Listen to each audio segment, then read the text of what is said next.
നമ്മുടെ മുഖ്യ അതിഥി ബഹുമാനപ്പെട്ട ആരോഗ്യം ദേവസ്വം വകുപ്പ് മന്ത്രി ശ്രീ കെ മുരളീധരൻ അവരുകളെ സദസ്സിനെ അഭിസംബോധന ചെയ്യുന്നതിന് ക്ഷണിക്കുന്നു.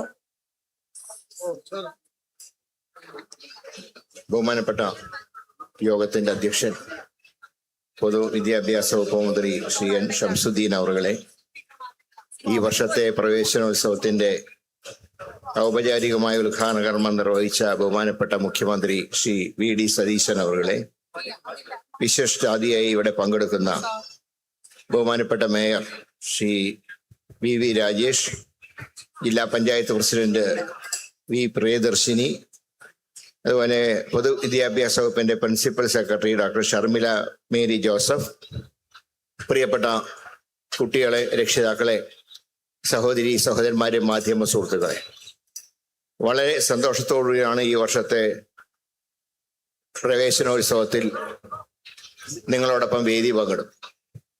ഇവിടെ പുതിയതായി കുട്ടികൾ കടന്നു വരുമ്പോൾ അവരുടെ സന്തോഷത്തിൽ പങ്കുചേരുന്നതോടൊപ്പം തന്നെ വർഷങ്ങൾക്ക് ശേഷം 7 വർഷങ്ങൾക്ക് ശേഷം നിങ്ങളുടെ ജനപ്രതിനിധിയായി വീണ്ടും ഈ വിദ്യാലയത്തിലേക്ക് കടന്നു വരാൻ കഴിഞ്ഞാൽ എനിക്കും വളരെ സന്തോഷവും. 8 വർഷം നിങ്ങളുടെ ജനപ്രതിനിധിയായി പ്രവർത്തിച്ച ഘട്ടങ്ങളിലൊക്കെ നിരവധി തവണ ഈ വിദ്യാലയത്തിൽ ഞാൻ കടന്നു വന്നിട്ടുണ്ട്. ഈ സ്റ്റേജ് ഉൾപ്പെടെ അന്ന് MLA ഫണ്ടിൽ നിന്ന് നൽകിയ ഫണ്ട് ഉപയോഗിച്ചാണ് സ്റ്റേജ് ഉൾപ്പെടെ നിർമ്മിച്ചത്. ഇന്ന് ഈ സ്റ്റേജിൽ 3ാമത്തെ മുഖ്യമന്ത്രിയുമായിട്ടാണ് വേദി പങ്കെടുത്തത്. ശ്രീമാൻ ഉമ്മൻചാണ്ടിയായും പിന്നീട് ശ്രീ പിണറായി വിജയനായും ഇപ്പോൾ എൻ്റെ മുഖ്യമന്ത്രി കൂടിയായ ശ്രീ വി ഡി സതീശനുമായിട്ടും വേദി പങ്കിടുക. അതുകൊണ്ട് ഞാൻ കൂടുതലൊന്നും പറയുന്നില്ല. മുഖ്യമന്ത്രിയുടെ പ്രസംഗത്തിന്റെ അവസാനം പറഞ്ഞൊരു ഭാഗം ഞാൻ നിങ്ങളെ ഓർമ്മിപ്പിക്കുകയാണ്. ഇന്ന് നമ്മൾ ഏറ്റവും അധികം പോരാടുന്നത് മയക്കുമരുന്നിനെതിരായിട്ടാണ്. കുറെ കാലങ്ങളായി മയക്കുമരുന്നിന്റെ ഒരു സ്വാധീനം നമ്മുടെ പല രംഗത്തും കാണുന്നുണ്ട്. പ്രത്യേകിച്ച് വിദ്യാലയങ്ങൾ കേന്ദ്രീകരിച്ച് പോലും മയക്കുമരുന്നിന്റെ പ്രവർത്തനങ്ങൾ നടക്കുന്നുണ്ട്. അതിനെതിരെ ശക്തമായിട്ടുള്ള നിലപാടാണ് സംസ്ഥാന സർക്കാർ സ്വീകരിക്കാൻ പോകുന്നത്. പക്ഷെ അതിൽ കൂടുതൽ സഹകരണം രക്ഷിതാക്കളുടെ ഭാഗത്തും ഉണ്ടാവണം.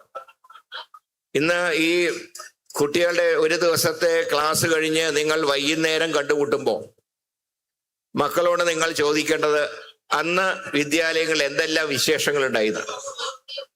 അത് അവർ തുറന്നു പറയുമ്പോൾ എവിടെയെങ്കിലും എന്തെങ്കിലും പാളിച്ചകൾ കണ്ടാൽ നിങ്ങളുടെ കുട്ടികളെ തിരുത്താനും നിങ്ങൾ ശ്രമിക്കണം. മാത്രമല്ല, ഏതെങ്കിലും മയക്കുമരുന്നിന്റെ സ്വാധീനം ഈ പ്രദേശത്തുണ്ടെങ്കിൽ ഉടൻ തന്നെ ബന്ധപ്പെട്ട അധികാരികളെ അറിയിക്കാനും ഈ വിദ്യാലയത്തിന്റെ പ്രിൻസിപ്പളും ഹെഡ് മാസ്റ്റർ ഉൾപ്പെടെയുള്ളവർ പ്രത്യേകം ശ്രദ്ധിക്കണം എന്നാണ് എനിക്ക് പറയാനുള്ളത്. ഞാൻ മറ്റൊന്നും കൂടുതൽ പറയുന്നില്ല. ഇവിടെ വന്നപ്പോൾ നിങ്ങളുടെ സ്കൂൾ ലീഡർ ചില ആവശ്യങ്ങൾ ഉന്നയിച്ചു. ചെയ്യാൻ കഴിയുന്ന കാര്യങ്ങൾ ചെയ്യും. പക്ഷേ ഒരു വാക്ക് മാത്രം ഇവിടെ നൽകുന്നു. ആദ്യത്തെ MLA ഫണ്ടിൽ നിന്ന് ഈ വിദ്യാലയത്തിന് ഒരു ബസ് കൂടെ അനുവദിക്കുന്നതാണ് എന്നുകൂടെ പറഞ്ഞുകൊണ്ട് എല്ലാ കുട്ടികൾക്കും നന്മ നേരുന്നു. എല്ലാവർക്കും എൻ്റെ വിനീതമായിട്ടുള്ള നമസ്കാരം.